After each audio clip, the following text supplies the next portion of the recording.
What if I told you the biggest threat to your reputation as a top-rated editor isn't a bad cut, a slow render, or even a demanding client? It's something far more insidious, a tired brain. You've been staring at this project for 10 hours. You know every frame, every transition, every sound cue, and that's the problem. The longer you stare, the more your mind starts to work against you. You develop what I call editor's blindness.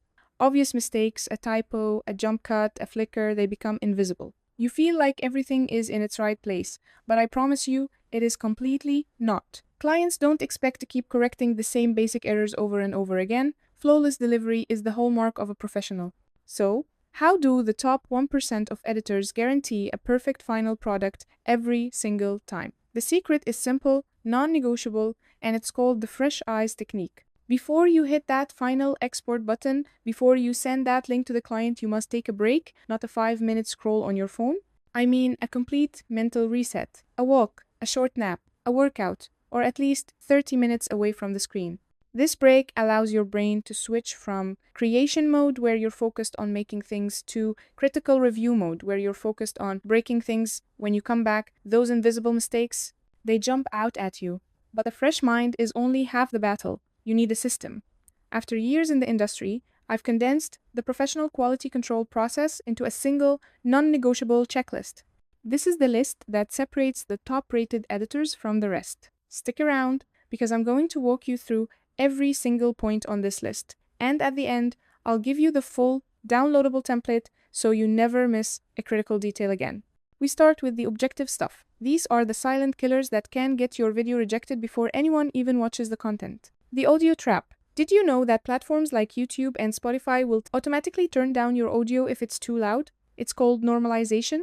If you don't hit the standard -14 LUFS target, your video will sound weak and unprofessional next to everything else. In fact, top editors aim for -11 to -13 LUFS to ensure their audio is slightly above the threshold, maximizing clarity without being turned down. Even worse, if your audio true peak exceeds -1.0 dB, you're guaranteed to get clipping and distortion. We're talking about two numbers that determine if your audio is professional or amateur. The visual trap. You spent hours on color grading, but one setting on export can ruin it all. We need to check your color space. Is it Rec 709? If you're working in HDR, is it Rec 2020? If this is wrong, your colors will look washed out or oversaturated on most screens. And finally, the most frustrating mistake, dropped frames. Scan your final export for any tiny flicker or glitch. A single dropped frame screams rushed job. This is the invisible layer. Viewers don't consciously notice good sound, but they immediately notice bad sound. The sync nightmare. Check for even a one-frame drift in your lip sync. It's subtle, but it makes the viewer feel uneasy. The silence flaw. It's not the music. If you have dialogue, you need room tone, the sound of the empty space underneath it. If you cut out the background noise completely, your dialogue will sound fake, like it was recorded in a vacuum. And listen closely for the pops and clicks. A tiny pop at the start or end of a music track is the sound of an editor who rushed. Use constant power fades, not just cuts. This is where we make sure your video looks like $1 million. The bending trap. Look at a smooth gradient, like a blue sky or a dark wall. Do you see distinct, ugly color bands instead of a smooth transition? That's compression banding. It means your export settings are wrong, and it instantly makes your video look cheap. Focus and stability. Is your subject actually in sharp focus? Are your handheld shots too shaky? If you used warp stabilizer, did it create any weird wobbly artifacts? Brand check. If this is for a client, is the logo used correctly? Are the brand fonts and colors accurate? This is a quick check that protects your client's brand and shows you respect their guidelines.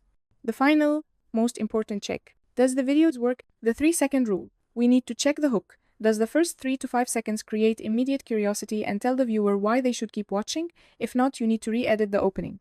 Factual accuracy. This is a quick but crucial one. Are all stats, names, and titles spelled correctly? A typo on a lower third is a massive, unprofessional distraction. The lawsuit check. This is the one check that can save your career. Licensing. Do you have the rights for all music and stock footage? Is that royalty-free music actually cleared for commercial use? Don't guess, check the box. So, the next time you finish a project, remember the fresh eyes technique. Step away, reset your brain, and then come back with this 4-pillar QC checklist in hand. This system is your shield against revision hell. It's the difference between a good editor and a top-rated editor.